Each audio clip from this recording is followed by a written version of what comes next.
ನೀವೆಲ್ಲ ಯೂತ್ಸ್ ಮನಸ್ಸು ಮಾಡಬೇಕು. ಯೂತ್ಸ್ ಮನಸ್ಸು ಮಾಡಿದ್ರೆ ಏನ್ ಬೇಕಾದ್ರೂ ಮಾಡ್ಬೋದು. ಸೊ ಶರಾವತಿ ನದಿ ಹೊನ್ನಾವರಕ್ಕಷ್ಟೇ ಸಂಬಂಧಪಟ್ಟ ನದಿ ಅಲ್ಲ, ನಮ್ಮ ಇಡೀ ಉತ್ತರ ಕನ್ನಡಕ್ಕೆ ಜಿಲ್ಲೆಗೆ ಸಂಬಂಧಪಟ್ಟ ನದಿ. ಶರಾವತಿ ಒಂದು ಮೂಕ ನದಿ, ಅದು 70% ಆಲ್ರೆಡಿ ಸತ್ತೋಗಿದೆ.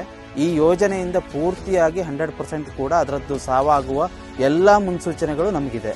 ರೋಡ್ ಆಗ್ತದೆ ನಿಮ್ಗೆ, ನಮಗೂ ಹಂಗೂ ಅನಿಸ್ತು. ಅಂದ್ರೆ ಈ ರೋಡ್ ಇವಾಗ ನೀವೇ ನೋಡಿದ್ರಲ್ಲ, ಅಯ್ಯೋ ರೋಡ್ ಆಗ್ತದೆ, ನಮ್ಮೂರೊಂದು ಇಂಪ್ರೂವ್ ಆಯ್ತು, ಯಾವ ಬೇಕಾದ್ರೂ ಬರ್ಬೋದು ಹೋಗ್ಬೋದು. ಆದ್ರೆ ಏನ್ ಮಾಡ್ತಾರೆ ಏನು ನಮ್ಗೆ ಗೊತ್ತಿಲ್ಲಲ್ಲ.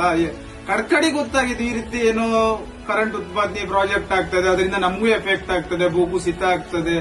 ಹಿಂಗೆ 4 ಜನ ಹೇಳದ್ಮೇಲೆ ಗೊತ್ತು. ನಮ್ಗೆ ಸ್ಟಾರ್ಟಿಂಗ್ ಈ ರೀತಿ ಆಗ್ತದೆ ಗೊತ್ತಾಗಿದ್ದಿದ್ರೆ ನಾವು ಅವಾಗೇ ಅವ್ರಿಗೆ ಆತಂಕ ಮಾಡ್ತಿದ್ರು. ಏನಕ್ಕೆ ಇಲ್ಲಿ ನೀವು ಕೆಲಸ ಮಾಡ್ತೀರ, 3 ಜನರ ಆತಂಕ ಅದೇಳಿ ನಮ್ಗೆ ಏನು ಗೊತ್ತಿಲ್ವಲ್ಲ. ಎಲ್ರಿಗೂ ನಮಸ್ತೆ. ಶರಾವತಿ ಪಂಪ್ಡ್ ಸ್ಟೋರೇಜ್ ಯೋಜನೆ, ಈ ಯೋಜನೆ ಬಗ್ಗೆ ಎಷ್ಟೋ ಜನರಿಗೆ ಮಾಹಿತಿನೇ ಇಲ್ಲ. ಯಾಕೆಂದ್ರೆ ಸಂಬಂಧಪಟ್ಟವ್ರು ಯಾರು ಈ ಯೋಜನೆ ಬಗ್ಗೆ ಮಾಹಿತಿ ಬಿಟ್ಕೊಡ್ತಾ ಇಲ್ಲ.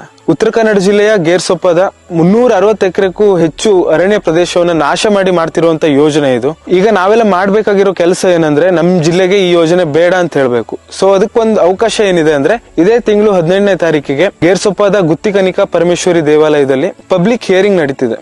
ಇದು ಒಂದು ನಮ್ಗೆ ಒಳ್ಳೆ ಅವಕಾಶ. ಆದ ಕಾರಣ ಎಲ್ಲರೂ ಅತಿ ಹೆಚ್ಚಿನ ಸಂಖ್ಯೆಯಲ್ಲಿ 18ನೇ ತಾರೀಕಿಗೆ ಆ ಪ್ರದೇಶಕ್ಕೆ ಬರ್ಬೇಕಂತ ನಾನು ಕೇಳ್ಕೊಳ್ತಾ ಇದ್ದೀನಿ.